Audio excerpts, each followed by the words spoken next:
Okay, तो system वही है, कंसेप्ट वही है कि दोनों को बिजनेस के हर एक्टिविटीज में जस्ट प्रोडक्शन से उसको लिमिट मत करो। प्रोडक्शन के अलावा जो बाकी का हर काम हो रहा है, हर काम में अपने को उसका प्रोसेस को ऑब्जर्व करना है। जहां पे भी इंप्रूवमेंट पॉसिबल है अपने को इंप्रूवमेंट करना है। ठीक है। अब ऑब्वियसली हर वेराइटी का सम तो अपने को ड्राफ्ट करके देना एग्जाम में पॉसिबल होता नहीं है। तो वो लोग अपने को जो सम देते हैं ये चैप्टर में वो रिलेटेड टू प्रोडक्शन ही देते हैं। तो वो लोग प्रोडक्शन से रिलेटेड अभी अगर पूरा सिस्टम इमेजिन करें तो पहले पर रॉ मटेरियल परचेज करेंगे। तो रॉ मटेरियल परचेज के टाइम पे भी क्वालिटी कंट्रोल अपन ला सकते हैं। अगर पहले ही अगर इनने इंस्पेक्शन किया जब भी प्रोडक्ट आया तभी कि उस पर कितना डिफेक्टिव है, कितने में क्वालिटी अच्छा नहीं है, तो अपन वो प्रोडक्ट को वापस रिटर्न कर सकते हैं, अपना उतना पैसा सेव होगा। ठीक है। बाद में मटेरियल को ये गोडाउन में रखा जाएगा, गोडाउन से वो फैक्ट्री में जाएगा। गोडाउन से फैक्ट्री में कितने बाहर जाता है दिन में हम लोग उसको ऑब्जर्व कर सकते हैं। तो उसको अपन स्ट्रीमलाइन करके उस पर कॉस्ट कम कर सकते हैं। प्रोडक्ट मटी जो मटेरियल है वो मटेरियल को मशीन में डालेंगे। मशीन में वेस्टेजेस भी क्रिएट होगा। ठीक है। अब जैसे सिंपल कि जेरोक्स वाले के पास जाते हैं तो बहुत बार ऐसा होता है कि वो जेरोक्स निकालता है लेकिन वो पेज अंदर अटकता है या फिर पूरा ब्लैक जेरोक्स आता है। तो वो पेज को फेंक देता है और वापस नया जेरोक्स निकालता है, यानी कि वो वेस्टेज में काउंट होगा। तो अगर अपन मशीन का क्वालिटी को इम्प्रूव करें, उसको प्रॉपरली कैलिब्रेट करें, तो ऑटोमेटिकली उसका भी वेस्टेजेस का कॉस्ट कम होते जाएगा। बाद में गुड्स बन के रेडी होगा। गुड्स बन के रेडी होगा तो रेगुलर जो क्वालिटी कंट्रोल डिपार्टमेंट है वो गुड्स को इंस्पेक्ट करेगा और उससे पास होने के हमें पैकिंग डिपार्टमेंट में जाएगा। पैकिंग करके हमें वापस गोडाउन में, गोडाउन से हमें फाइनली मार्केट में सप्लाई किया जाएगा। तो ये पूरा प्रोसेस है। अब ये पूरे प्रोसेस को भी अगर अपन प्रॉपरली स्ट्रीमलाइन करें तो बहुत सारा पैसा अपना बच सकता है। अब टीक्यूएम का प्रॉब्लम ये है कि टीक्यूएम करने वाला जो प्रोफेशनल है वो काफी अच्छा खासा पढ़ा लिखा बंदा है। तो वो फ्री में तो काम करेगा नहीं, तो उसको सैलरी वगैरह देना पड़ेगा। ठीक है। अपने को उसको जो फैसिलिटीज चाहिए, उसको जो मशीन चाहिए, इक्विपमेंट्स चाहिए चेकिंग वगैरह के लिए, अगर कुछ टेक्निकल पार्ट है, जैसे फॉर फॉर एग्जांपल फिशरीज में ऐसा होता है कि फिश इंडस्ट्री में गवर्नमेंट के रेगुलेशन है, वो रेगुलेशन वाला अपने को चेकिंग करना पड़ता है। यानी कि अपना इंटरनल जो क्वालिटी कंट्रोल डिपार्टमेंट है वो वहाँ पे काम नहीं करेगा। तो उनको गवर्नमेंट का रेगुलेशन फॉलो करते हुए गवर्नमेंट ने जैसे स्टैंडर्ड्स बोला है वो स्टैंडर्ड का पूरा लैब सेट करना पड़ेगा। और वो जो प्रोफेशनली हायर्ड यानी कि क्वालिफाइड बंदे लोग हैं वो लोग के थ्रू ये करवाना पड़ता है। तो वो लोग को पेमेंट वगैरह जाएगा, तो क्वालिटी कंट्रोल का जो कॉस्ट है वो भी काफी अच्छा खासा है। तो ऐसा नहीं होना चाहिए कि हमने 10,000 रुपया सेव किया ये इंप्रूवमेंट करके और उसको सेटअप करने का जो कॉस्ट है, ये टीक्यूएम का सेटअप करने का कॉस्ट वो 20,000 रुपया। तो फायदा क्या हुआ। तो हम लोग को एज अ कॉस्ट अकाउंटेंट काम क्या रहेगा कि हम लोग को दो चीजों को कंपेयर करना है कि इसका इम्प्लीमेंटेशन कॉस्ट कितना है। ठीक है। और उसके सामने अपने को बेनिफिट कितना हो रहा है। वो लोग अपने को डेटा सब दे देंगे, वो डेटा अपने को कैलकुलेट करके चेक करना है कि बेनिफिट कितना है, सामने कॉस्ट कितना है। अगर benefit is more than cost तो ये इंप्लीमेंट करो, वरना ये इंप्लीमेंट मत करो। Simple rule. आया समझ में। तो बहुत ही छोटा टॉपिक है, एकदम लॉजिकल है, इस पर कोई फॉर्मूलाज वगैरह स्पष्ट नहीं है कि जो अपने को अप्लाई करके आंसर निकालना है। अपने को अपना कॉमन जो कॉस्टिंग का नॉलेज है वही अप्लाई करना है। जो डेटा दिया हुआ है उससे बेनिफिट फाइंड करो। सामने वो लोग भी कॉस्ट दिया रहेगा, वो कॉस्ट कैलकुलेट करो। Cost generally straight away they देते हैं, बेनिफिट सिर्फ अपने को फाइंड करना पड़ेगा। तो वो बेनिफिट फाइंड करेंगे, कॉस्ट से कंपेयर करेंगे और कंक्लूजन ड्रॉ करेंगे। वहां पे अपना सम का सोल्यूशन खत्म हो जाएगा। आया समझ में। तो कोई स्टैंडर्ड फॉर्मेट नहीं है, कोई स्टैंडर्ड फॉर्मूलाज नहीं है। जस्ट अपना नॉर्मल कॉस्टिंग का ही प्रिंसिपल्स फॉलो करना है। ठीक है। नहीं तुझे नोट्स मिला क्या।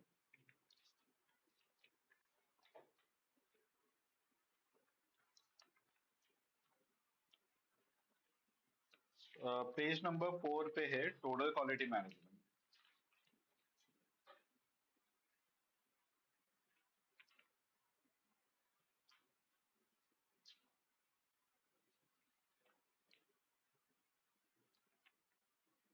चलो क्वेश्चन नंबर 1 देखो। A company manufactures a single product which requires two components. The company purchases one of the components from two suppliers, X Limited and Y Limited. The price quoted by X Limited is 180 per 100 unit of component, and it is found that on an average, 3% of the total received from the supplier is defective. The corresponding quotation from Y is from Y Limited is rupees 174 per 100 unit, but defective would go up to 5%.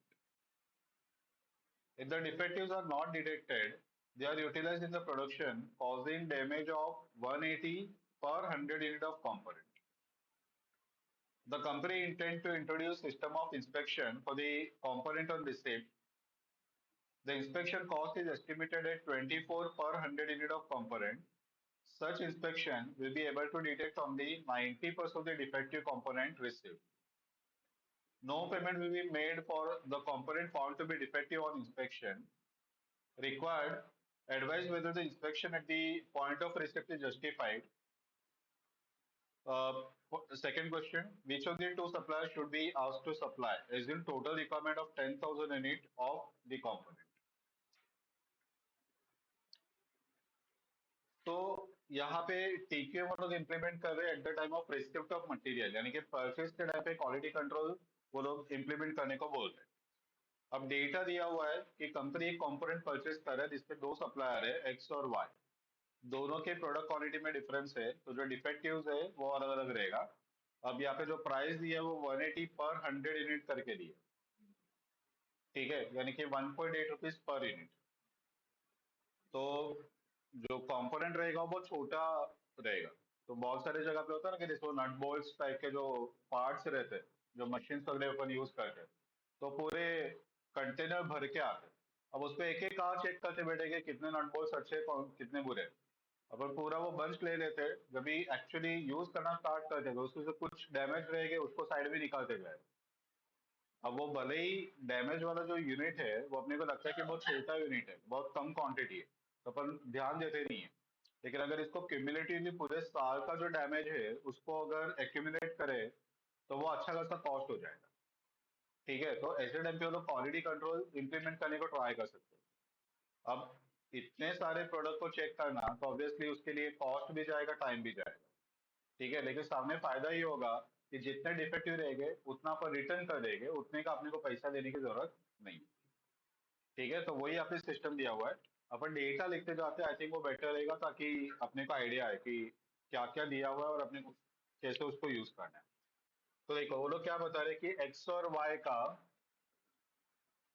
ये दो अपने suppliers है, जो price है ये पर 100 unit में ही सब कुछ दिया है।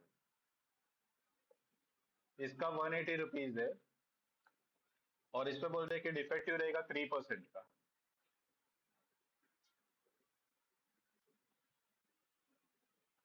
करस्पॉन्डिंग कोटेशन वाई लिमिटेड का 174 है पर 100 यूनिट, और उस पर 5% का डिफेक्टिव है। If the defectives are not detected and they are utilised for production causing damage of 180 पर 100 यूनिट ऑफ कंपोनेंट, यानी कि ये डिफेक्टिव अगर मशीन में चला गया तो उसको क्लियर करने का जो कॉस्ट है वो 180 रुपीज पर 100 यूनिट है। इंस्पेक्शन का कॉस्ट नीचे सेकेंड पैराग्राफ में दिया है, 24 पर 100 यूनिट।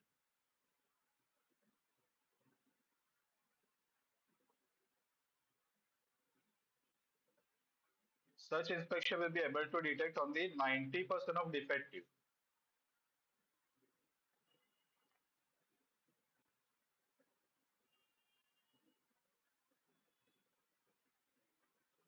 अब हम लोग को बताना है कि किससे हम लोग को ये खरीदना चाहिए।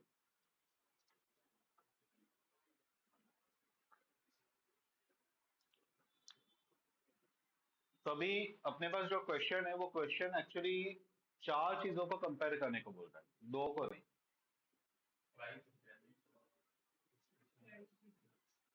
हाँ, यानी मैं वो हिसाब से नहीं बोल रहा, यानी कि जो अपने को टेबुलर प्रेजेंटेशन देना है उस पर चार चीजें चाहिए।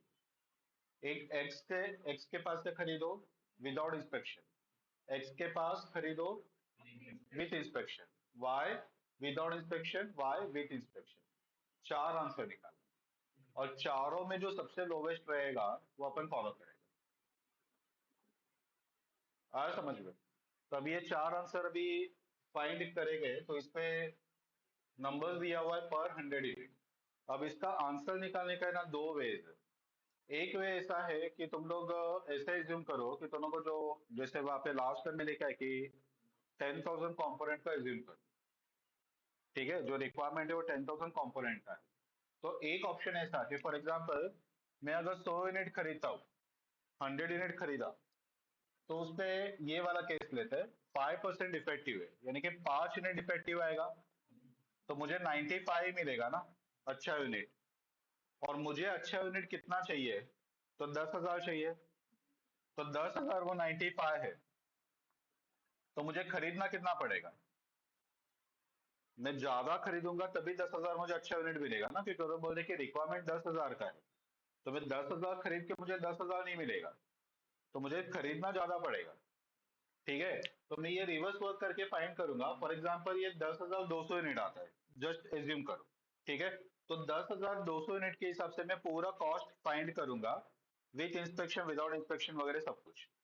ठीक है, वैसे ही सभी के लिए, चारों के लिए मुझे कंपेयर करना पड़ेगा रिवर्स वर्क करके कि मुझे कितना परचेज करना है, उसके हिसाब से कॉस्ट कितना आ रहा है। ये ऑप्शन नंबर वन। ठीक है, ऑप्शन नंबर टू, मैं क्या करूंगा कि मैं बोलूंगा कि मैंने 10,000 ही परचेज किया, परचेज ही 10,000 किया, यानी कि उसका 5%। ठीक है, 50 यूनिट आएगा, 50 या 500? 500। तो 500 यूनिट मेरा डिफेक्टिव आएगा, 9,500 ही मुझे मिलेगा। ठीक है, तो मैं परचेज का जो प्राइस पे करूंगा वो 10,000 का पे करूंगा, मुझे अच्छा यूनिट 9,500 ही मिलेगा। लास्ट में मैं क्या करूंगा, ये 10,000 के लिए जो टोटल कॉस्ट मुझे मिलेगा ना, विथ इंस्पेक्शन विदाउट इंस्पेक्शन जो भी रहेगा, उसको डिवाइडेड बाय 9,500 से डिवाइड कर लूंगा, तो मुझे कॉस्ट पर यूनिट मिलेगा।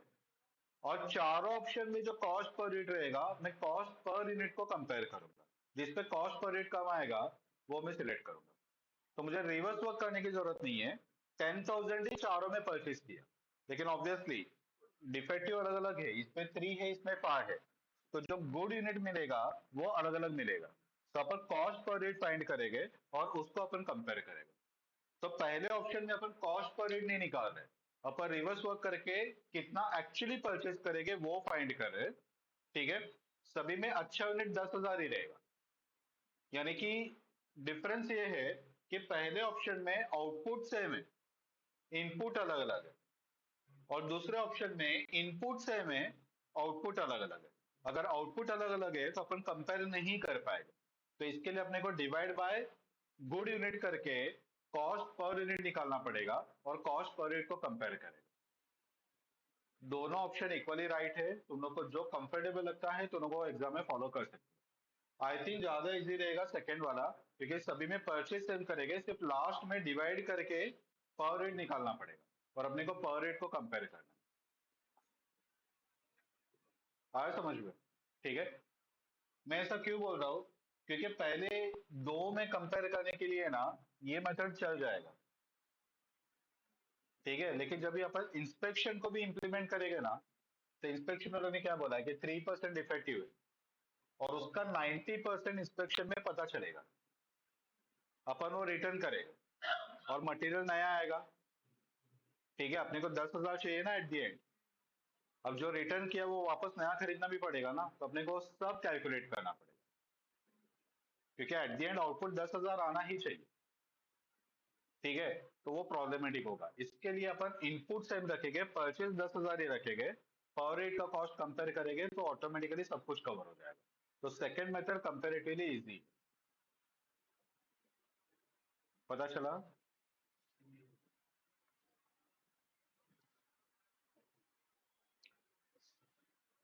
तो let purchase quantity equal to 10,000 units.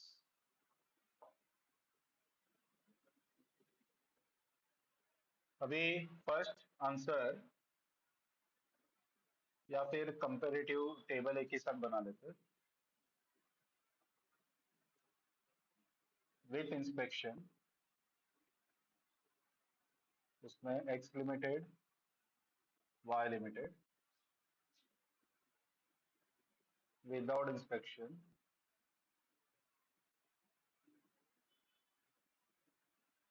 ये अब भी नहीं करते, ये बाद में ही करते, वही बेटर रहेगा, क्योंकि इस पे वर्किंग थोड़ा सा और डिफरेंट आएगा, प्रेजेंटेशन करने में प्रॉब्लम होगा।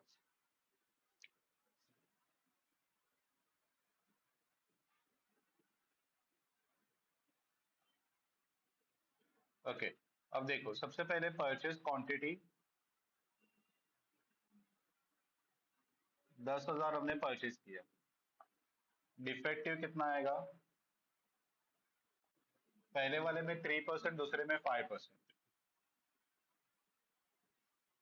तो इसमें आएगा 300, इसमें आएगा 500। Net good quantity 9,700, 9,500।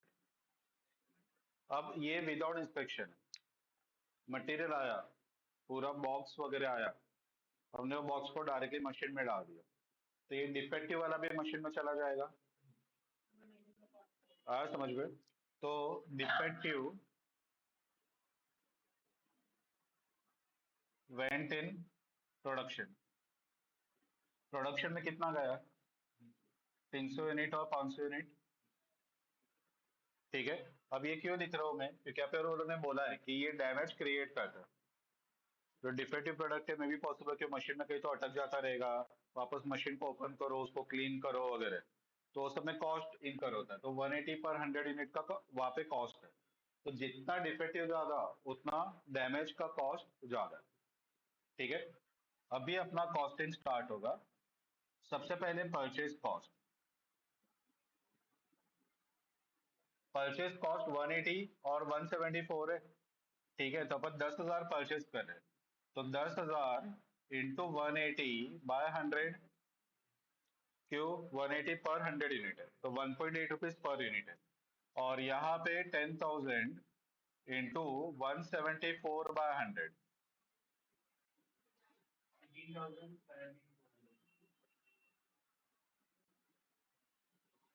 उसके बाद में डिफेक्टिव क्वांटिटी में हमने ले लिया है, डैमेजेस का कॉस्ट आएगा। डैमेजेस 180 पर 100 कंपोनेंट है, यहाँ पे डैमेजेस जा रहा है 300, तो 300 इंटू 180/100, और यहाँ पे 500 इंटू 180/100,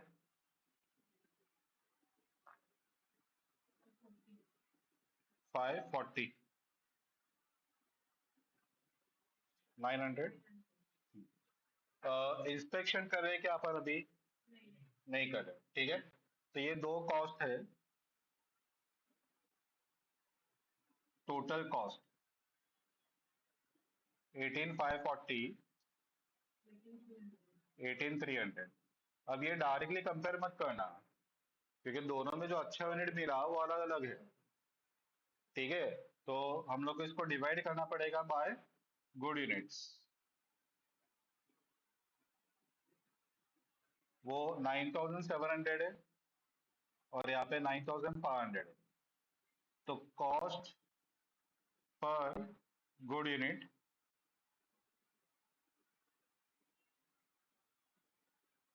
डिवाइड करो, पॉइंट के बाद 4 डिजिट तक रखना, 9263।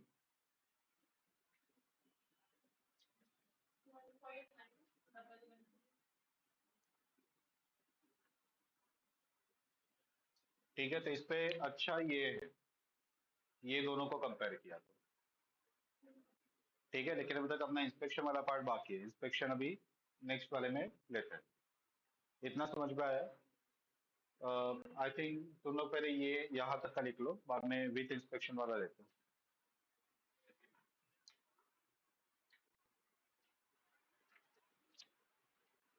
चलो, तो ये अपना हो गया विदाउट इंस्पेक्शन। अभी अपने को वर्कआउट करना है विथ इंस्पेक्शन।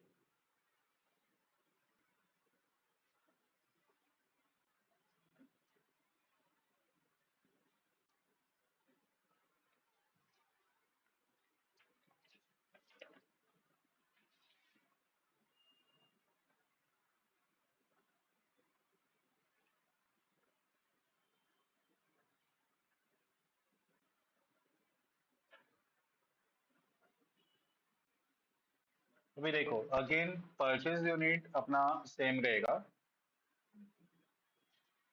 परचेज क्वांटिटी 10,000 ही रहेगा, डिफेक्टिव भी उतना ही रहेगा।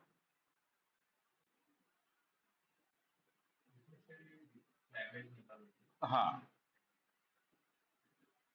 तो यहाँ पे 300 यूनिट डिफेक्टिव है, यहाँ पे 500 यूनिट डिफेक्टिव है, यानी कि नेट यूजेबल या गुड यूनिट वो आएगा 9,700 और 9,500। अब अगर सब कुछ ऐसे ही चल रहा है तो इंस्पेक्शन का फायदा क्या? ठीक है, जो पहले का वर्किंग और ये वर्किंग है सेम ही जा रहा है।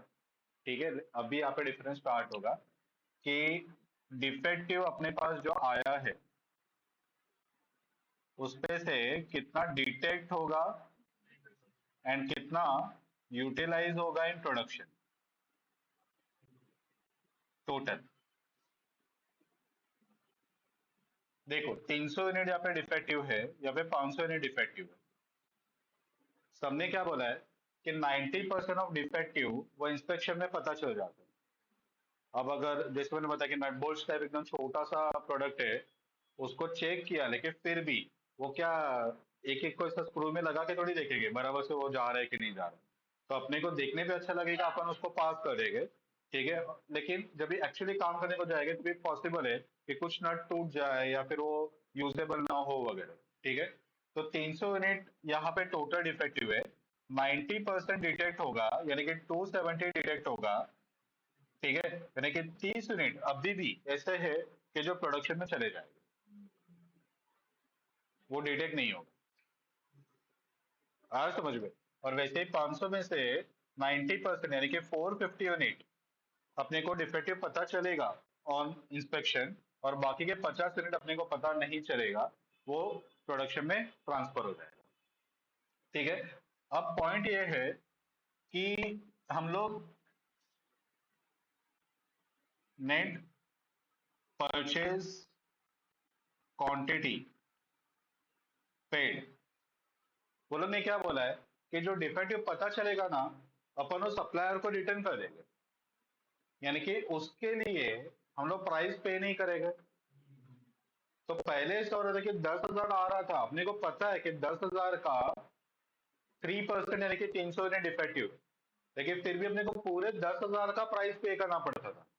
ये सामने वाला बोलेगा प्रूफ बता कहाँ पे डिफेक्टिव है, और अपन ऐसा तो नहीं बोल सकते 1 महीने के बाद मैं यूज करूंगा तो 1 महीने के बाद 300 यूनिट लेके आता।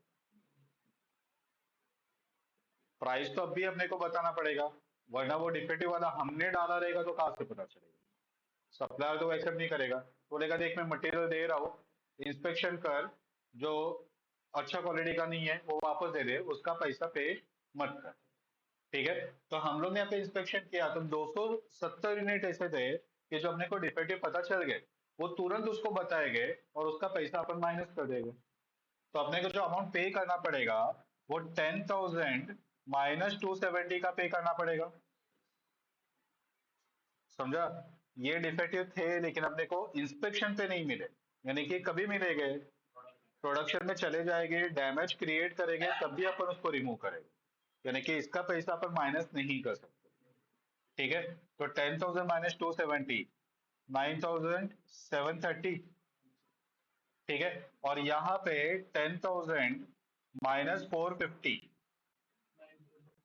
9,550, इतने यूनिट का अपने को पैसा देना पड़ेगा। इतना क्लियर है? ठीक है, चलो अभी अपन कॉस्ट निकालते हैं, यहां तक अपन सब क्वांटिटी फाइंड कर रहे थे। अभी पहला परचेज कॉस्ट, तो अभी अपन पे करेंगे 9,730 यूनिट का 180/100। पहले अपन 10,000 का पे कर रहे थे, अभी आप अपने को 9,730 का ही पे करना है। ओके, कितना आएगा? और यहाँ पे 9,550 इंटू 174/100,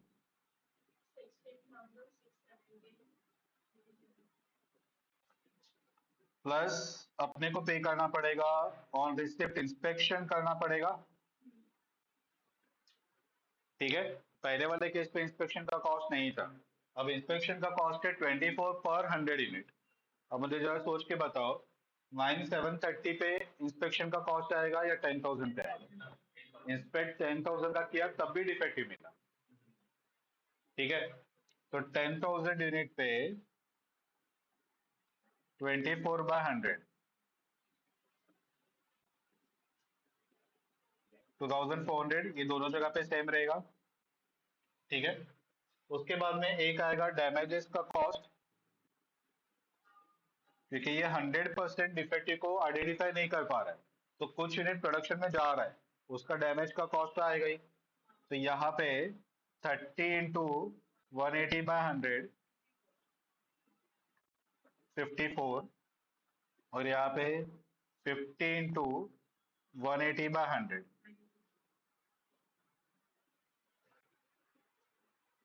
ठीक है, और डैमेजेस हो गया, इंस्पेक्शन हो गया, प्राइस हो गया, तो अभी आएगा टोटल कॉस्ट।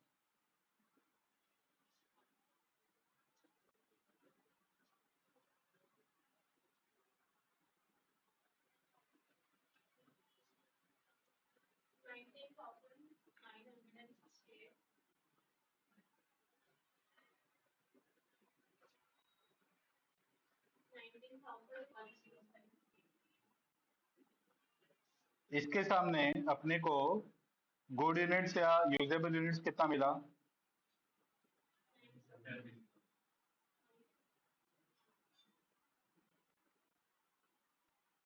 पहले वाले में 9,700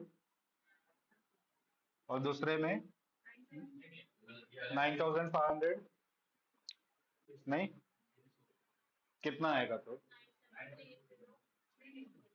9,730।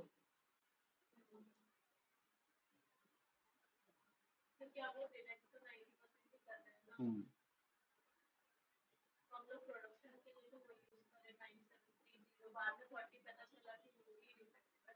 हम्म, तो अच्छा कितना मिला? अच्छा मिला 9,700।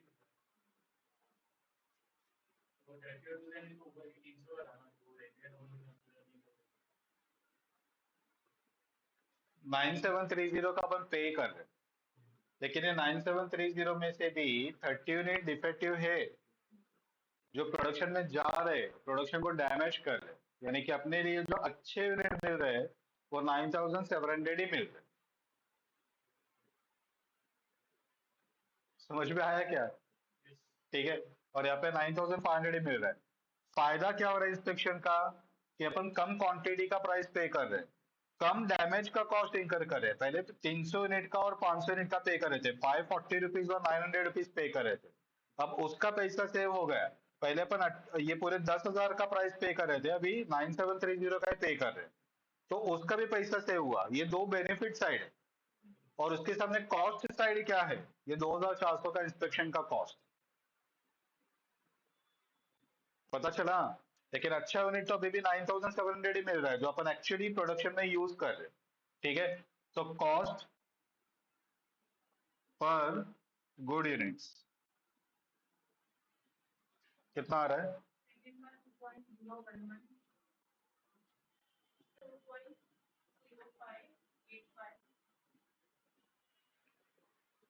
ठीक है, तो अभी चार आंसर को कंपेयर करो। पहले दो विदाउट इंस्पेक्शन वाले थे, अब ये दो विद इंस्पेक्शन वाले।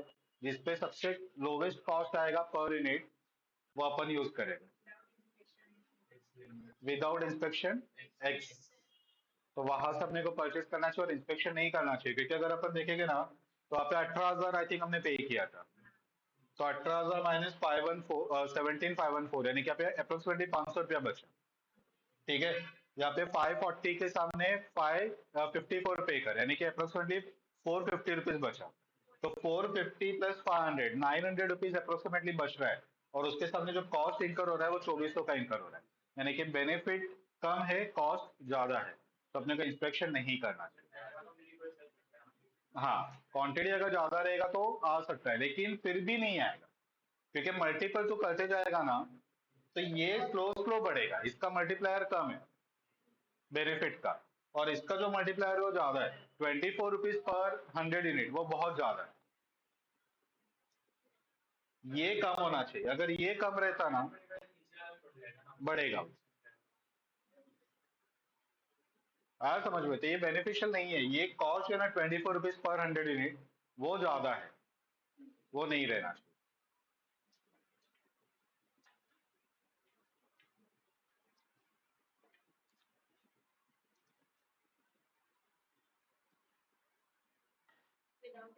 हाँ कंक्लूजन लिख दो कि company should purchase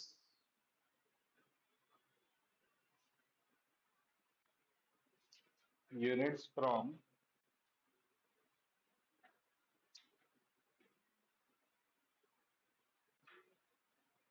x limited without inspection on receipt.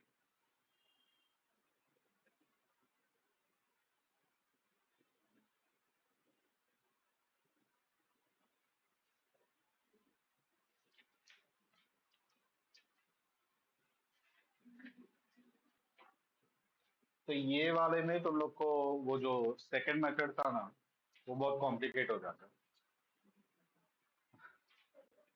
वो दूसरा मैंने बताया ना कि तुम लोग आउटपुट 10,000 रख के इनपुट रिवर्स वर्क करो वैसे, तो वो तुम लोग को बहुत कॉम्प्लिकेट होता है। हाँ ये अच्छा है, इससे डायरेक्टली ये कॉस्ट पर रेट कंपेयर करने का और आंसर आ जाएगा। चलो अभी क्वेश्चन नंबर 2, ये छोटा सा टॉपिक है, इस पे ज्यादा सम्स नहीं है। ये रिसेंट डेवलपमेंट करके सेगमेंट है, उसमें ये कवर होता है। तो रिसेंट डेवलपमेंट में अभी जो कंपनीज कुछ एरियाज में अवेयर हो रही है कि हम लोग को ये एरिया में भी काम करना चाहिए। इंडिया में तो ये सब टॉपिक्स के ऊपर ज्यादा कुछ इंपॉर्टेंस है ही नहीं, बहुत ही कम कंपनी ऐसे है कि जो ये सबको इंपॉर्टेंस देती है। ठीक है, लेकिन जो फॉरेन कंट्रीज में वो लोग ड्यू टू कंपटीशन प्राइसिंग को कम करने के लिए हर एलिमेंट में कॉस्ट कम करने को ट्राई करते हैं, तो वो लोग ये सब एरियाज को लोग एक्सप्लोर करते हैं, तो वहां पे ये सब एरियाज का डिमांड है। बाकी इंडिया की कंपनीज में उतना अवेयरनेस नहीं है, या फिर वो लोग उतने एंथो नहीं है कि वो लोग ये सब एरिया को एक्सप्लोर करें। जैसे देखो question number 2, the budget estimate of a company using sophisticated high-speed machine based on normal working of 50,000 machine hours during 1986 R is under. Normal working hour है 50,000 मशीन आवर्स। ठीक है, सेल्स हो रहा है 1 लाख यूनिट और 100 लाख का टोटल अमाउंट है, तो दोनों पर यूनिट निकाल सकते हो ना। ये 100 लाख डिवाइड बाय 1 लाख, यानी 100 रुपीज पर रेट ही होगा, बराबर। तो ये जो अमाउंट दिया है वही तो ना का पर रेट भी बन जाएगा, क्योंकि 1 लाख ही है, सबको डिवाइड बाय 1 लाख किया तो पर रेट सेम अमाउंट ही आएगा। Raw material, direct wages, factory overhead variable, factory overhead का fix element, selling and distribution overhead variable और नीचे दिया है फिक्स, एडमिन ओवरहेड फिक्स, इस पे वेरिएबल नहीं है। तो दोनों को टोटल कॉस्ट दिया है, ये टोटल कॉस्ट है 80 रुपीज, ऊपर फर्स्ट टाइम में सेल्स है 100 रुपीज, तो प्रॉफिट आएगा 20 रुपीज। ठीक है, तो 20 लाख का भी प्रॉफिट है। Since the demand for the company's product is high, the possibility of increase in the production are explored by budget committee. The technical director states that maintenance has not been given due importance in the budget, and that if preventive maintenance is introduced, the breakdown repair cost and hours lost due to breakdown can be reduced, and consequently production can be increased. In support of this, he presented the following data showing how injection of more and more funds on preventive maintenance will bring down the breakdown repair cost and reduce or eliminate the stoppage due to breakdown. The proposed expenditure on preventive maintenance expenditure estimated to be incurred on breakdown repair and machine hours saved. वो लोग बोल रहे हैं कि 50,000 machine hours अपन अभी use कर रहे हैं, 1 लाख यूनिट अपन अभी बेच रहे हैं, कंपनी को 20 लाख का प्रॉफिट हो रहा है, सब कुछ अच्छे से चल रहा है। लेकिन एक ही मेजर प्रॉब्लम है कि प्रोडक्शन लिमिटेड है ड्यू टू एक लिमिटेड मशीन और कैपेसिटी अवेलेबल। तो अपन ज्यादा प्रोडक्शन कर नहीं पा रहे, 1 लाख यूनिट प्रोडक्शन हो रहा है जो अपना 100% प्रोडक्शन, और प्रोडक्ट का जो डिमांड है वो 1 लाख से ज्यादा है। तो ये जो टेक्निकल डायरेक्टर है वो तुम लोग को बता रहा है कि तुम लोग अगर प्रिवेंटिव मेंटेनेंस पे कॉस्ट इंकर करोगे तो ब्रेकडाउन का कॉस्ट कम होगा, hours loss due to breakdown कम होगा, और इससे प्रोडक्शन बढ़ेगा। अब जो दो टर्म्स है उसको समझने को ट्राई करते हैं। प्रिवेंटिव मेंटेनेंस यानी कि अपन रेगुलर जो मेंटेनेंस करवाते मशीन्स का, यानी कि मशीन खराब होने तक वेट मत करो। रेगुलर अगर सपोज 6 6 महीने में कर रहे, तो हर 6 महीना जैसे ही खत्म होगा अपन मेंटेनेंस करवा देंगे। ठीक है। अब अगर मशीन को रेगुलर मेंटेनेंस करवा रहे हो तो लॉजिकल है तो उसका खराब होने का प्रोबेबिलिटी कम हो जाएगा, क्योंकि अगर वो स्मूथली चल रहा है, रेगुलरली मेंटेन हो रहा है, तो उसको डैमेजेस कम होगा मशीन को, तो ब्रेकडाउन का कॉस्ट कम होगा। ठीक है। तो ब्रेकडाउन होना यानी क्या? मशीन खराब होना। और प्रिवेंटिव मेंटेनेंस यानी क्या? मशीन खराब होने तो वेट मत करो, रेगुलर जो मेंटेनेंस करवाते हो मेंटेनेंस करवाओ। ठीक है। तो अगर सपोज फॉर एग्जांपल अपन साल में एक बार मेंटेनेंस करवा रहे हैं, तो वो गारंटीड नहीं है कि वो ब्रेकडाउन नहीं करेगा। मेंटेनेंस करवाने के बाद भी ब्रेकडाउन तो हो ही सकता है। तो साल में अगर एक बार मेंटेनेंस करवाया, ठीक है, तो मेंटेनेंस का कॉस्ट कम रहेगा, लेकिन सामने ब्रेकडाउन का प्रोबेबिलिटी ज्यादा रहेगा। और होगा क्या? जब भी मशीन खराब होगा, अपने को बंदे को रिपेयरिंग के लिए बुलाना पड़ेगा। अगर कंपनी का इन हाउस रिपेयरिंग पार्ट है, डिपार्टमेंट है, बहुत सारे कंपनी में रहता है, रिपेयर मेंटेनेंस का एक अलग से डिपार्टमेंट रहता है, तो अपने एम्प्लॉय को ही फोन करो, वो लोग आएंगे तुरंत रिपेयरिंग का काम स्टार्ट करेंगे। अब अगर सपोज इमेजिन करो कि रिपेयरिंग 3 घंटा चला, तो 3 घंटे के लिए प्रोडक्शन रुक गया, तो 3 घंटे में जो यूनिट्स प्रोड्यूस हो सकता था वो अपना लॉस्ट हो गया। और अगर सपोज हमने ये रिपेयर मेंटेनेंस का काम आउटसोर्स किया है, और इमेजिन करो कि शाम को 5 बजे मशीन खराब हो गए, अब 5 बजे अगर अपन वो मेंटेनेंस वाले को फोन करेंगे, तो उसको 2 3 घंटा तो जाएगा ना आने के लिए। और सपोज 6 6:30 7 बजे फैक्ट्री बंद होता है, तो बोलेगा मैं आज नहीं आता हूँ, मैं कल आता हूँ, तो ज्यादा आवर्स लॉस्ट होगा। ठीक है। तो एक तो मेंटेनेंस वो रिपेयरिंग का जो पैसा जाएगा वो तो जाएगा ही, साथ में जो आवर्स लॉस्ट हो रहा है उसमें अपना प्रोडक्शन भी लॉस्ट हो जाएगा। तो टेक्निकल डायरेक्टर क्या बोल रहा है कि दोनों मेंटेनेंस को ज्यादा इंपॉर्टेंस नहीं दे रहे, तो दोनों साल में सपोज एक बार करवा रहे हो उसकी जगह पे साल में 2 बार करो, तो ऑटोमेटिकली ब्रेकडाउन कम होगा। ब्रेकडाउन कम होगा तो ब्रेकडाउन का पैसा बचेगा, सामने जो ब्रेकडाउन का में आवर्स लॉस्ट हो रहा था वो भी सेव होगा। तभी अगर प्रोडक्शन ज्यादा करेंगे, ज्यादा सेल करेंगे, तो उससे ज्यादा प्रॉफिट होगा। ठीक है। तो साल में हर 6 6 महीने में करो, या तो हर 3 3 महीने में करो, हर 2 2 महीने में करो, हर महीने करो। ठीक है। तो ऐसे अलग अलग वो बता रहा है कि परम्यूटेशन कॉम्बिनेशन में क्या होगा। तो अभी 19200 का अगर कॉस्ट इंकर किया प्रिवेंटिव मेंटेनेंस पे, तो वो केस में ब्रेकडाउन का कॉस्ट रहेगा साल का 1,92,000। और कितना आर्ट सेव होगा? नील। यानी कि ये नील आर्ट सेव हो रहा है, इसका मतलब कि ये प्रेजेंट लेवल ही हो गया है। अभी अपने पास कुछ आर्ट बच ही नहीं रहा है ना, 50,000 पूरा यूज कर रहे हैं और कुछ बच नहीं रहा है, यानी कि ये प्रेजेंट लेवल है, अभी अपन ये लेवल पे काम कर रहे हैं। अगर ये 19,200 का मेंटेनेंस का कॉस्ट बढ़ा के 38,400 कर दिया, तो अपना ब्रेकडाउन का कॉस्ट कम हो रहा है, 192 से कम होकर 153 पे आ रहा है, और अपना 800 आवर्स सेव हो रहा है। 800 आवर्स में प्रोडक्शन बढ़ेगा, सेल्स बढ़ेगा, प्रॉफिट बढ़ेगा। 76,800 का अगर मेंटेनेंस का कॉस्ट इंकर किया, तो ब्रेकडाउन का कॉस्ट और कम हो रहा है, 153 से कम होकर 115 पे आ रहा है, और आवर्स सेव्ड 800 से बढ़ के 1600 हो रहा है। 153 600 पे, 3,07,200 पे, और 6,14,000 पे, हर एक लेवल पे वो लोग ने ब्रेकडाउन का कॉस्ट और कितना सेव हो रहा है वो दोनों को दिया हुआ है। समझ में आया? Using different cost and contribution concept, advise the management up to what level of breakdown hours can be reduced to increase the production and maximize the profit of the company consistent with minimum cost. वो एक underline करके रखो, different cost and contribution concept. Different cost and contribution concept यानी कि differential, incremental, ऐसा word हमने inter में सीखा था। हाँ, डिफरेंशियल में क्या होता है, फॉर एग्जांपल जैसे दोनों कैपिटल बजटिंग चैप्टर इंटर में किया था, वहां पे दोनों के पास दो ऑप्शन है, सपोज मशीन एक्स खरीदो या तो मशीन वाई खरीदो। तो मशीन एक्स का टोटल कॉस्ट आ रहा है सपोज 1 लाख, मशीन वाई का आ रहा है 1,20,000। तो तुम लोग लगे मशीन एक्स खरीद लो, ये एक ऑप्शन है कि दोनों को इंडिपेंडेंटली कैलकुलेट करो, जिसपे कॉस्ट कम आ रहा है वो फॉलो करो। दूसरा ये भी है ना कि तुम लोग दोनों का वर्किंग अलग अलग नहीं करोगे, इंक्रीमेंटल वर्किंग करो। ठीक है, तो सपोज तुमने मशीन वाई को परचेज करने का डिसाइड किया, तो उसको कंपेरेटिव टू मशीन एक्स लोगे, तो incremental variable cost, incremental fix cost वगैरह लोगे, और फाइनली इंक्रीमेंटल कॉस्ट निकालोगे, वो आएगा 20,000।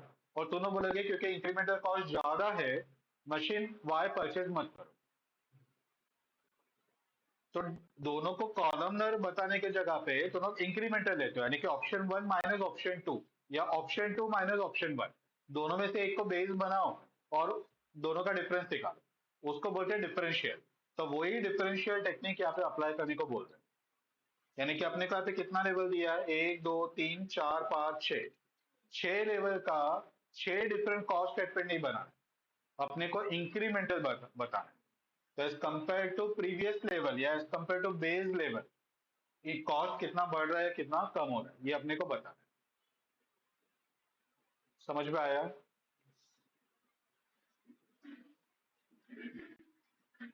आंसर एट द एंड वही रहेगा, लेकिन सिर्फ प्रेजेंटेशन का जो पार्ट रहेगा वो अपने को ये डिफरेंशियल बताना पड़ेगा। ओएम में था क्या? हाँ, टॉपिक था वो, लेकिन इंक्रीमेंटल वाला पार्ट नहीं था। हाँ, हाँ, ब्रेकडाउन और मेंटेनेंस वाला पार्ट था। वापस सिर्फ अपन ये कंपेयर कर देंगे, ब्रेकडाउन और maintenance which ever is beneficial, वो अपन कंपेयर करें। ओके, चलो। आंसर कैसे फाइंड करें? अब ओवरऑल समझ में आया कि क्या करना है, स्टार्ट कहाँ से करें? क्योंकि एग्जाम में बच्चे लोग का मेजर प्रॉब्लम ये रहता है कि स्टार्ट कहाँ से करें वही नहीं समझ में आता। तो इनिशियल पार्ट में ही डर जाते हैं, और डर के मारे आगे का पूरा मैस क्रिएट करके आते हैं। प्रॉफिट कैसे निकालेगा, लेकिन एग्जिस्टिंग का तो प्रॉफिट गिवन है, तो जो आफ्टर मेंटेनेंस वाला ही निकालना है।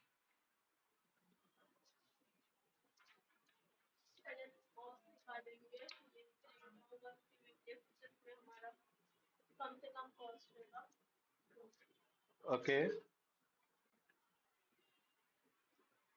अच्छा, मेंटेनेंस करे या नहीं करे उसके लिए एक तरफ कॉस्ट और बेनिफिट, जैसे मैंने दोनों को चैप्टर के स्टार्टिंग में बताया कि उनको दो चीजों को कंपेयर करना है कि ये मेंटेनेंस यानी कि टीक्यूएम इंप्लीमेंट करने का बेनिफिट क्या है, उसके सामने कॉस्ट क्या है।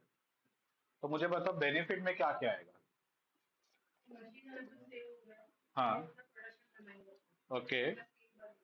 हम्म,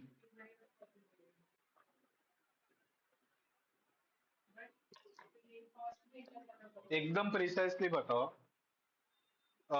जो आर्ट सेव हुआ उससे सेल्स बढ़ेगा, उससे प्रॉफिट बढ़ेगा, या कंट्रीब्यूशन बढ़ेगा? कंट्रीब्यूशन बढ़ेगा, क्योंकि फिक्स कॉस्ट जो एग्जिस्टिंग फिक्स कॉस्ट है वो सेम रहेगा। ठीक है, तो वो अपने को टच नहीं करना है। जो मेंटेनेंस का फिक्स कॉस्ट है वो अपना बढ़ेगा, लेकिन वो बाद में अपन वो कवर करेंगे। तो अपना मेन यहाँ पे कंट्रीब्यूशन बढ़ेगा। ठीक है, ये एक बेनिफिट है। दूसरा बेनिफिट क्या है? और कुछ बेनिफिट दिख रहा है? ब्रेकडाउन का कॉस्ट कम हो रहा है। देखो, जैसे जैसे मेंटेनेंस बढ़ रहा है ना, ब्रेकडाउन वाला लेवल कम होते जा रहा है। तो ब्रेकडाउन के कॉस्ट में सेविंग होगा, वो सेविंग भी अपना बेनिफिट साइड है। ठीक है, तो दो बेनिफिट है। एक जो आर्ट सेव हो रहा है, उससे प्रोडक्शन बढ़ेगा, उससे कंट्रीब्यूशन बढ़ेगा। और दूसरी तरफ ब्रेकडाउन का कॉस्ट कम होने से अपना सेविंग होगा। ये दो बेनिफिट है। और इसके सामने कॉस्ट क्या है? मेंटेनेंस का कॉस्ट बढ़ रहा है, वही उसका कॉस्ट साइड है। बराबर। अब इसके लिए हम लोग पहले एक वर्किंग करके रखते हैं कि जो आर सेव हो रहा है उससे कंट्रीब्यूशन कितना बढ़ेगा। तो कंट्रीब्यूशन पर रीड निकाल के रखते हैं। ठीक है, तो अपना काम इजी हो जाएगा, तो प्रेजेंटेशन देना इजी हो जाएगा। तो कंट्रीब्यूशन के लिए ऊपर देखो, तुम लोग को टेबल दिया हुआ है करंट का 1 लाख यूनिट का। उसपे सेल्स माइनस वेरिएबल कॉस्ट कर दिया तो कंट्रीब्यूशन आ जाएगा।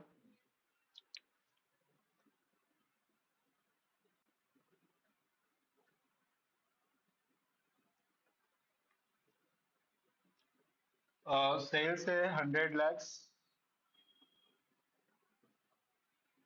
रॉ मटेरियल का कॉस्ट है 20 lakhs.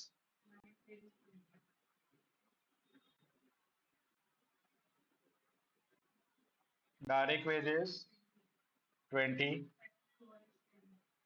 Variable factory overhead 10। Variable selling and distribution 5।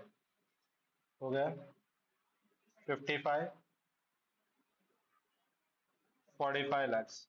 यार आ रहा है contribution divide by number of unit.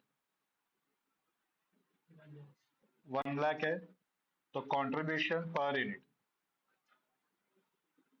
45 rupees. आया समझ में? एक और अपन काम करते हैं,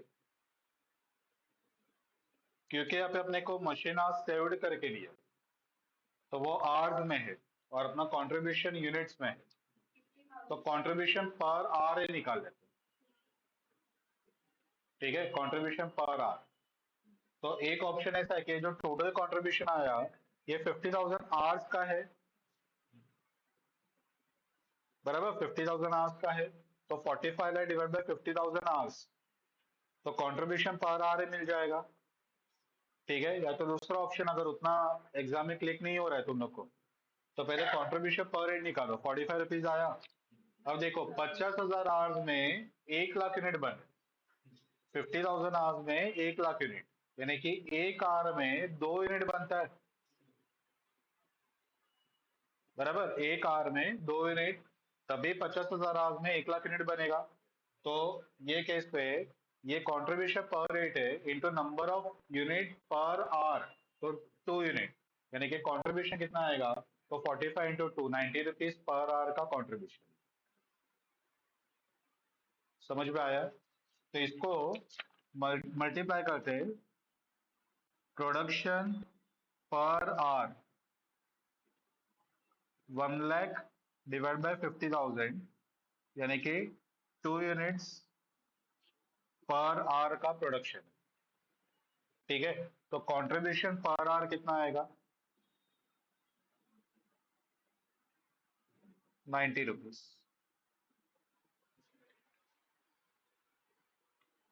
आया समझ में? समझा? अदरवाइज तुम लोग को क्या करना पड़ेगा, या कि यहाँ पे जितना भी नंबर ऑफ आवर्स सेव हुआ ना, इंटू 2 इंटू 45 करना पड़ेगा। तो मैंने क्या किया, 45 इंटू 2 पहले ही कर दिया, 90 रुपीज आ जाए। अभी मैं सिर्फ 90 रुपीज यहाँ पे मल्टीप्लाई कर दूंगा, तो आंसर तो वही रहेगा ना। वहां पे मल्टीप्लाई करने के जगह पे मैंने यहाँ पे मल्टीप्लाई करके रखा।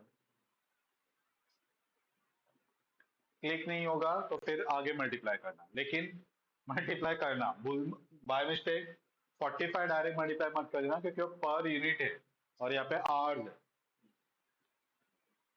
समझ में आया?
चलो, तो ये करंट प्लस 5 यानी कि टोटल 6 लेवल का अपने को प्रिवेंटिव मेंटेनेंस दिया हुआ है।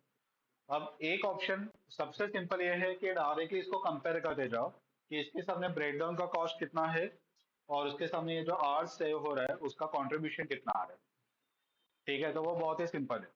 देखिए, अपने को समय स्पेसिफिकली टेक्निक कौन सा अप्लाई करने को बोला है, तो इंक्रीमेंटल अप्लाई करने को बोला है। डिफरेंशियल डिफरेंशियल और इंक्रीमेंटल दोनों एक ही है। ठीक है, तो अपने का पे क्या करना पड़ेगा। एक ऑप्शन ऐसा है कि जो करंट वाला है उसको बेस बना दो और एज कंपेयर टू करंट दोनों का कितना कॉस्ट इंक्रीज हो रहा है वो फाइंड करो। यानी कि 38,400 माइनस 19,200, 76,800 800 माइनस 19,200, सभी को 19,200 से माइनस करो। आया समझ में? ये एक ऑप्शन वन। ऑप्शन टू ऐसा आता है कि 38,400 माइनस 19,200 और यहां पे क्या करेंगे, 76,800 माइनस 38,400, यानी कि कंपेयर टू प्रीवियस लेवल। समझ में आया? यानी कि मैं तुम लोग को अगर ऐसे बोलूं कि मेरा फिफ्थ स्टैंडर्ड में 60% आया, सिक्स्थ में 65 आया, सेवंथ में 80% आया, तो एक ऑप्शन ऐसा है कि मैं 60 को ही बेस बनाऊं। तो मैं बोलूंगा कि सिक्स्थ में मुझे 5% इंक्रीमेंटल मिला और सेवंथ में मुझे 20% इंक्रीमेंटल मिला, यानी कि 80 कंपेयर विद 60 रखा। और दूसरा ऑप्शन ऐसा है कि इसमें मुझे 5% मिला और इसमें 15% मिला। तो अगर मुझे चेक करना है मैंने सेवंथ में अच्छा परफॉर्म किया क्या, तो यस किया, क्योंकि ये एज कंपेयर टू सिक्स है। सिक्स के कंपेयर में 15% और बढ़, प्रीवियस से मैं कंपेयर कर रहा हूं इसका। Means instead of base year मैं प्रीवियस ईयर को ही बेस बनाता हूं, तो मेरा बेस हर बार चेंज होता है। समझा? ऐसे दो टेक्निक्स आते हैं डिफरेंशिएट में। तो दोनों दोनों में से जो भी तुम लोग को कंफर्टेबल रहेगा वो दोनों ले सकते हो। इजी ये रहेगा समझने के लिए कि करंट को ही बेस बना, तो एज कंपेयर टू करंट ही आगे का इंक्रीमेंटल फाइंड करो। पता चला? मैं क्यों ऐसा सब अलग अलग बता रहा हूँ। तुम लोग अलग अलग सब अगर प्रैक्टिस कर रहे हो अलग अलग बुक से, तो तुम लोग को सब जगह पे अलग अलग प्रेजेंटेशन दिखाई देगा। ऑथर्स जो है, बुक राइटर्स जो है, वो अलग अलग प्रेजेंटेशन फॉलो करते हैं। तो तुम लोग वो टाइम पे कंफ्यूज नहीं होने चाहिए कि ये कैसे काम कर रहा है। तुम लोग को पता रहना चाहिए, इसके लिए मैं सब मेथड बता रहा हूँ। ठीक है, चलो तभी इंक्रीमेंटल प्रिवेंटिव मेंटेनेंस कॉस्ट। अब हम लोग यहाँ पे बेस इसको बना रहे हैं करंट ईयर को, यानी कि सब कुछ करंट ईयर से ही कंपेयर करेगा। तो हम लोग को क्या करने का, हर एलिमेंट में से 19,200 माइनस करो। तो इवन पहले में से भी 19,200 माइनस 19,200 जीरो, 19,200 मत लेना, वरना वो इंक्रीमेंटल में ऐसे काउंट होगा कि एग्जिस्टिंग लेवल से 19,200 कॉस्ट बढ़ रहा है। अभी तो लोग एग्जिस्टिंग पे ही हो, तो अभी एग्जिस्टिंग पे ही कंटिन्यू करोगे तो there is no increase in cost, incremental cost is zero. पता चला? तो यहाँ पे अपन 19,200 माइनस 19,200 कर, यहाँ पे क्या करेंगे, 38,400 माइनस 19,200 कितना आएगा। ठीक है, यहाँ पे सेम 76,800 माइनस 19,200। मैं टेक्निक क्या यूज कर रहा हूँ, करंट ईयर को बेस बनाने वाला टेक्निक यूज कर रहा हूँ। अदरवाइज तो ना ये माइनस ये करते हो। पता चला? ओके, कितना आ रहा है, 57,600। नेक्स्ट 134,400।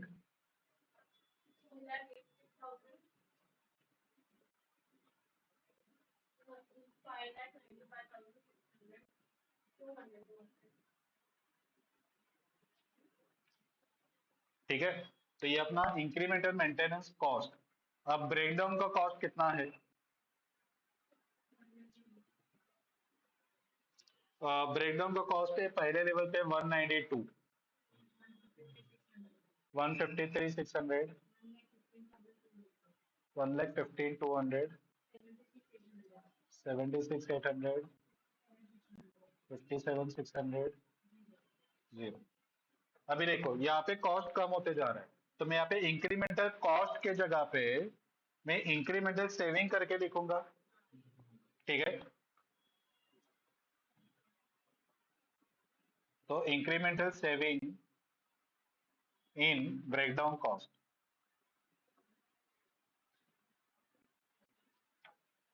तो यहां पे मैं बेस बनाऊंगा फर्स्ट 192।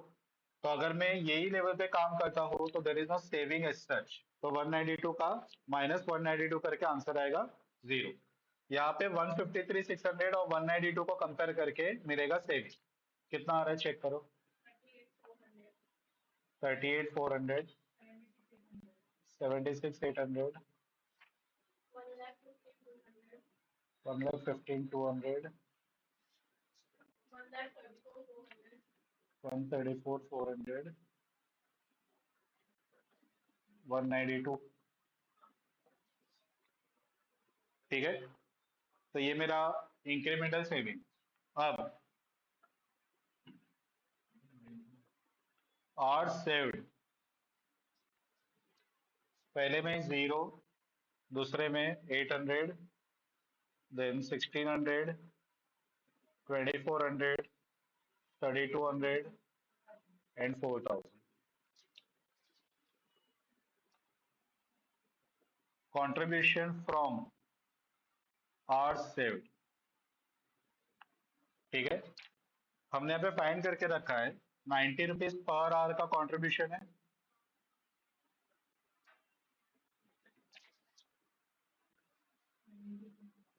72,000 ना। हम्म,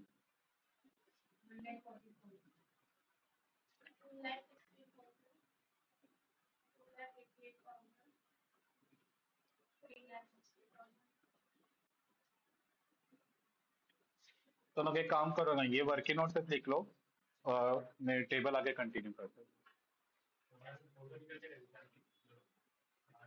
हाँ तो भी चलेगा, फोटो निकाल लो।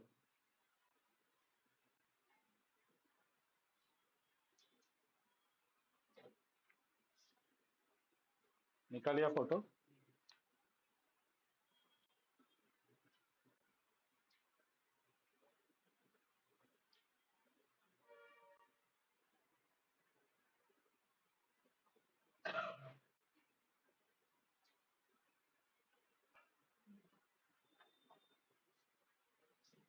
Done.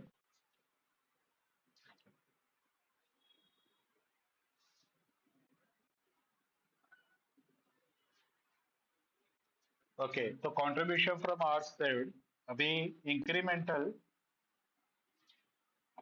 Contribution from our saved,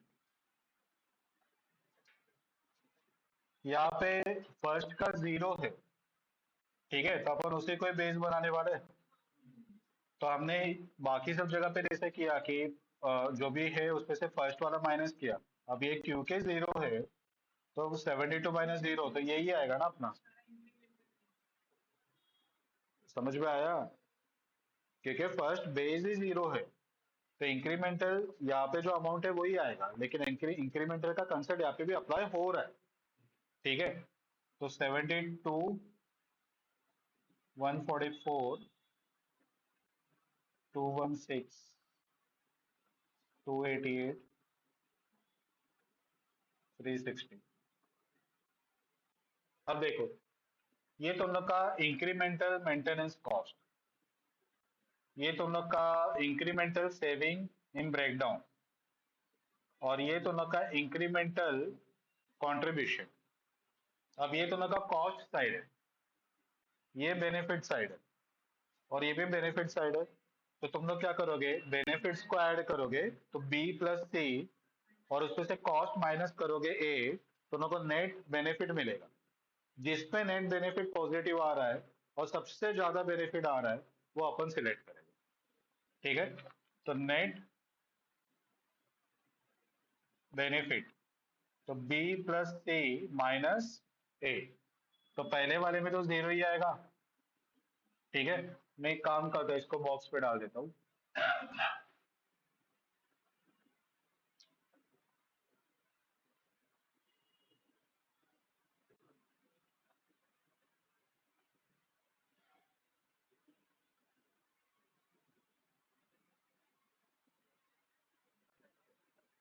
चलो, तो पहले वाला तो 0 ही है। दूसरे में ये दोनों को ऐड करो और उसमें से ये 19 200 माइनस करो।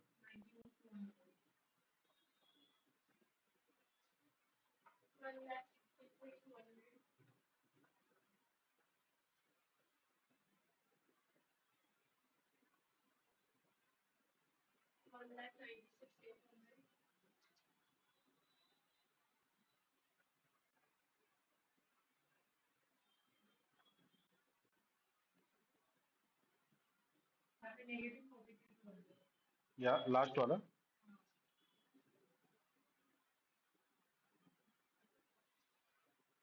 ओके, अब मुझे जरा सोच के बताओ कि ये as compare to first one है, ठीक है? तो उसके हिसाब से कौन से लेवल तक का प्रिवेंटिव मेंटेनेंस करना है, ये अपने को पूछा। कौन से लेवल तक प्रिवेंटिव मेंटेनेंस करना है, ये अपने को पूछा है, क्योंकि अपने को कंक्लूजन ड्रॉ करना है कि प्रिवेंटिव मेंटेनेंस के ऊपर कितना कॉस्ट इंकर करे, ये बताओ। क्योंकि बेनिफिट यहाँ पे सब जगह पे है। तो obviously as compare to first यहाँ पे 91 का बेनिफिट है, एज कंपेयर टू फर्स्ट 163 का, तो ये बेटर है। एज कंपेयर टू फर्स्ट यहाँ पे 196 है, तो इससे भी बेटर ये है। एज कंपेयर टू फर्स्ट यहाँ पे बेनिफिट होगा 134, बेनिफिट है लेकिन ये लेवल से कम है।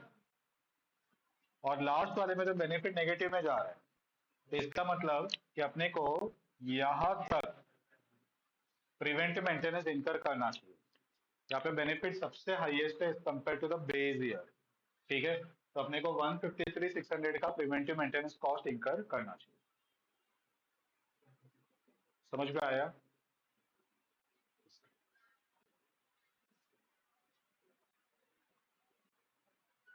क्लियर है ना? मस्त समझता ही है।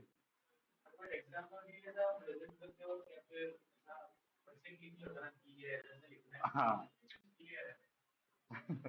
प्रैक्टिस ही रिक्वायर्ड और कुछ नहीं। तो ना जितने ज्यादा सम सॉल्व करोगे ना, हर एक सब में तुम्हें कुछ नया नया वेराइटीज वगैरह मिलेगा। तो जस्ट सम सॉल्व करने के टाइम पे ऐसे नहीं करने का, बच्चे लोग ऐसे मैंने बहुत सारे देखे कि जो प्रैक्टिस अच्छा करते हैं, लेकिन वो लोग प्रैक्टिस करने के टाइम पे ना कंसेप्ट को ग्रास्प नहीं करते। आंसर आ रहा है ना? चलो आगे। लेकिन वो उसपे क्या नयापन था, उसपे क्या नया प्रेजेंटेशन था, उसपे क्या नया कंसेप्ट यूज हुआ, क्या टेक्निक यूज हुआ, उसको लोग अंडरस्टैंड नहीं करते, उसको याद नहीं करते, उसको समझने को कोशिश नहीं करते। आंसर आ रहा है ना, आगे बढ़। तो वो गलत है। यानी कि ये ना ऑलवेज मैं ऐसे बोलता हूँ कि कॉस्टिंग ऑलवेज एक कार ड्राइविंग की तरह, बाइक या कार ड्राइविंग की तरह। तुम लोग को एक बार कंट्रोल से आ जाए कि स्टीयरिंग व्हील से गाड़ी घूमता है, क्लच दबाने से तुम लोग गियर चेंज कर सकते हो, एक्सेलरेट करने से गाड़ी भागता है, ब्रेक दबाने से गाड़ी रुकता है, तुम लोग को कंट्रोल पता है। लेकिन जब तुम लोग को ऑन रोड छोड़ दिया जाता है ना इंडिपेंडेंटली, कोई तुम लोग को गाइड करने वाला नहीं है, यानी कि वो तुम लोग का एग्जाम, ठीक है? तभी अगर हिल एरिया है और तुम लोग अगर ब्रेक ज्यादा यूज कर रहे हो, अरे ब्रेक नहीं दबाना है, एक्सेलरेट करना है, तब भी गाड़ी ऊपर चढ़ेगा। डाउन आ रहे हैं तभी एक्सेलरेट नहीं करना है, तभी ब्रेक यूज करना है। तो बच्चा यही नहीं बोलता है, समझ पाता है कि सर आपने पहले एक्सलेट किया था, बाद में अभी ब्रेक क्यों बोल रहे हो? अरे तभी हिल था, अप साइड जा रहे थे, अभी डाउन साइड जा रहे हैं, तो टेक्निक अलग यूज करना ही पड़ेगा। तो बच्चे लोग एक ही कॉमन आर्ग्यूमेंट कर दे, कॉस्टिंग में कॉमन टेक्निक क्यों नहीं है? अरे जैसा सम वैसा टेक्निक, एक कॉमन टेक्निक कहाँ से आएगा? अगर मैं एक ही चीज सिखाऊं कि तुम फर्स्ट गियर में गाड़ी को चलाते रहो, हिल पे भी फर्स्ट गियर, हाईवे पे भी फर्स्ट गियर, अरे कहाँ से चला पाओगे? तुम लोग को जैसा रोड का कंडीशन, वैसे तुम लोग को अपना टेक्निक यूज करना पड़ेगा, वैसे तुम लोग को अपना आइडियोलॉजी यूज करना पड़ेगा। ट्रैफिक में अलग वे से चलाओगे, ओपन रोड पे अलग वे से चलाओगे। तो तुम लोग को समझना है कि ये सब में ऐसा क्या दिया था जिसके लिए सबने टेक्निक को चेंज किया। बच्चे लोग टेक्निक को पकड़ते हैं लेकिन वो टेक्निक चेंज करने का रीजन को नहीं पकड़ते, ये गलत होता है। तो तुम लोग को डिटेल में अंडरस्टैंड करना है, वो उड़ाना नहीं है कि बस आंसर आ गया ना कैलसी पे, या पे मैच हो गया, सम आता है आगे बढ़। लेकिन ऐसा क्यों किया, उसका रीजन तुम लोग को नहीं समझना। कैसा? यहाँ पे सडन चेंज क्यों आया, वैसे जब भी ये अंडरस्टैंड करना स्टार्ट करोगे ना, तो ऑटोमेटिकली कॉस्टिंग में तुम्हारा ग्रिप आना स्टार्ट होगा। अदरवाइज बहुत सारे बच्चे लोग अच्छे मार्क्स से पास भी हो जाते हैं, लेकिन फिर भी अगर उनको बोला ना कि तुम्हें वापस एक बार एग्जाम दो, नहीं दे, कॉन्फिडेंस नहीं रहेगा वैसे। तो तुम लोग निकल जाते हो, लेकिन उतना ग्रिप नहीं रहता। अगर तुम लोग को ये एरिया में मास्टर ही चाहिए ना, तो तुम लोग को ये सब डिटेल में एनालिसिस करना पड़ेगा वैसे।